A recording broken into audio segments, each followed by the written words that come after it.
नवी मुंबई महानगरपालिकेने 25 फेब्रुवारीला खोपोली इथल्या इमॅजिका वर्ल्ड या ठिकाणी 2017चा शासन निर्णयाला बगल देऊन सहल आयोजित केली होती।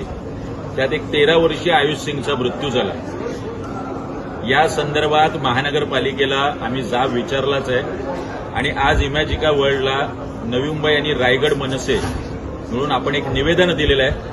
अत्यंत शांततेने आम्ही आज हे निवेदन दिलेलं असलं तरी यापुढे खाजगी शाळा असतील, महानगरपालिकेच्या शाळा असतील किंवा झेडपीच्या शाळा असतील, कुठल्याही शाळेची शैक्षणिक सहल इथे आयोजित करू नये असा इशारा वजा विनंती आम्ही आज यांना केलेली आहे। माझे इथले कलेक्टर असतील, पोलीस एसपी असतील, तहसीलदार असतील यांना सुद्धा विनंती आहे 2017चा शालेय शिक्षण विभागाचा महाराष्ट्र शासनाचा शासन निर्णय याची अंमलबजावणी करून घेण्याचं काम आपलं सुद्धा आहे। आम्ही सुद्धा आपल्याला पत्र देणार आहोत, पण याच्या मृत्यूला सर्वस्वी महानगरपालिका आणि इमॅजिका वर्ल्ड हेच जबाबदार आहे। यापुढे जर कुठली शैक्षणिक सहल आली तर इमॅजिका वर्ल्डला मनसे स्टाईल दणका दिल्याशिवाय महाराष्ट्र नवनिर्माण सेना स्वस्थ बसणार नाही, एवढा सुद्धा इशारा निश्चित देतो।